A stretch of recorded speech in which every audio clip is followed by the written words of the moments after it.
तांदी अग्निकांड प्रभावित परिवारों से मुख्यमंत्री सुखविंदर सिंह सुक्खू खुद मुलाकात करने पहुंचे। इस मुलाकात के दौरान प्रभावित परिवारों की हर संभव मदद का आश्वासन मुख्यमंत्री सुखविंदर सिंह सुक्खू ने प्रभावित परिवारों को दिया। इस मौके पर उन्होंने क्या कुछ कहा, खुद सुनिए। कई परिवार जो हमारे यहाँ रहते थे तांदी गांव में, उनके घर जल गए और वो बेघर हो गए। हमारे डिप्टी कमिश्नर महोदय, एसपी महोदय को हमने दिशा निर्देश दिए और सबको हमने बात की। मुझे राम सिंह मियाँ जी का भी फोन आया कि आप यहाँ कब आ रहे हैं, 1 तारीख की बात है। मैंने कहा कि अभी अधिकारी पूरे कामों का जायजा ले रहे हैं और जो हमसे हो सकता था, जो एक तुरंत प्रभावित राहत हमने पहुंचानी थी, उस तुरंत प्रभावित राहत को आपको पहुंचाया गया।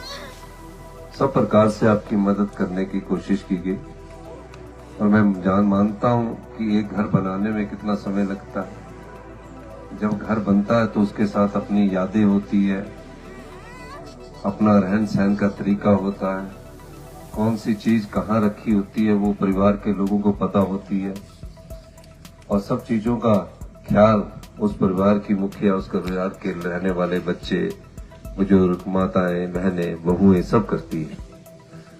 जब घर जल जाता है तो आगे एक ही आशा होती है कि अब हमारा आने वाले समय में कैसे घर बनेगा, किस प्रकार से हमारे घर का निर्माण होगा।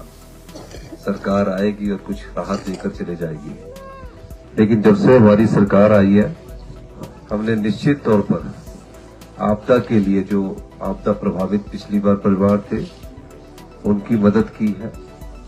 और जब आपके घर जले तो हमारी जो यहाँ से मदद की बात थी, वो सारी प्रकार की मदद जो एक मुश्त आपको करनी थी, वो हमारे डिप्टी कमिश्नर इन लोगों ने आपको की। हमारा बहुत पुराना गांव है, मैं खुद गांव के परिवेश से आता हूँ। मैं जानता हूँ कि एक घर बनाने में उस परिवार का पसीना बहता है। दिन रात की मेहनत के बाद एक घर बनता है। जब ये घर बन रहे होंगे तो आपने अपने सर पर पत्थर ढोए होंगे, मिट्टी धोई होगी, सब प्रकार से आपने कार्य किया होगा और खून पसीने की कमाई और दिन रात की मेहनत के बाद हिमाचल प्रदेश में बड़े मुश्किल से एक घर बनता है। तो मैं जानता हूं कि हम आप लोगों को किस प्रकार की सहायता दें, लेकिन मैं ये मानता हूं कि पहले आपको बसाया जाए। एकदम तो आपका घर बनेगा नहीं, एकदम कैसे बनेगा, क्योंकि अभी आपने धीरे धीरे इस घर को आगे बनाना है और कम से कम आपके 6 और 8 महीने तो लगेंगे ही। इस समय आप सड़कों पर हैं। मैं चाहूंगा कि जो भी लोग किसी के घर में रह रहे हैं, उन घर वालों को 5,000 रुपये से लेकर जितना उनका किराया बनता है, हमारी सरकार आपको उपलब्ध करवाएगी।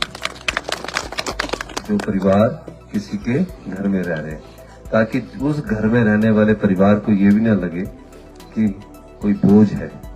ये आपसी मेल मिलाप रहना चाहिए। ये एक सहायता के रूप में हम उस परिवार को देंगे कि जब विपदा आई तो आपके पड़ोसी ने, आपके परिवार के साथी ने आपकी मदद की। 5,000 रुपये के हिसाब से जितना भी आपको बनेगा, जब तक आपके घर बन नहीं जाते तब तक हम आपको पहले 6 महीने में, फिर अगले 6 महीने में और उसको एक्सटेंड करेंगे ताकि आपके घर बन सके। जो पशुशालाएं जली हैं, जिनकी पशुशालाएं भी जली हैं, उनको भी हम पशुशाला बनाने के लिए, जो आपदा राहत में पिछली बार हमने पशुशाला जलाने के लिए 50,000 रुपये की राशि थी, 50,000, वो 50,000 रुपये की राशि भी आपको हिमाचल प्रदेश की सरकार से दी जाएगी। और इसके अलावा जिनके पूर्णतया घर जल चुके हैं, जो सड़कों पर आ चुके हैं या आंशिक रूप से भी जलकर वो अब रहने लायक नहीं रहे हैं, तो उन घरों को भी हम घर बनाने के लिए 7 लाख रुपए की सहायता प्रदान करेंगे ताकि आप अपना घर बना सकें। उसमें आपको पानी का कनेक्शन मुफ्त में दिया जाएगा और बिजली का कनेक्शन भी मुफ्त में दिया जाएगा। क्योंकि हम आप जैसे परिवारों से उठकर मुख्यमंत्री की कुर्सी पर पहुंचे हैं। आप जैसे की संवेदना मैं जानता हूं, आपके दुख को भी मैं जानता हूं। हम दुख बांटने के लिए हमारी सरकार पिछले 2 साल में आपका प्रयास कर रही है और जहां भी आपदा आई है हमने कोशिश की है कि आप लोगों को अच्छी राहत पहुंचाई जाए। जिसके बर्तन जल चुके हैं और जिसे सहायता नहीं मिली है उसे भी बर्तन जलने के लिए, कपड़े जलने के लिए हमारी सरकार आपको पैसा उपलब्ध करवाएगी, ताकि आपके कुछ तो बचा नहीं। आग कुछ नहीं बचा छोड़ती है। आग और पानी जब आते हैं तो बिल्कुल कुछ नहीं छोड़ते हैं। तो उसके लिए भी हमारी सरकार ने जो जिनको नहीं मिली इस मामले में, उसके लिए हम बर्तनों के लिए और दूसरी सहायता आपको उपलब्ध करवाएंगे और ये सहायता आपको तुरंत प्रभाव से मिल जाएगी।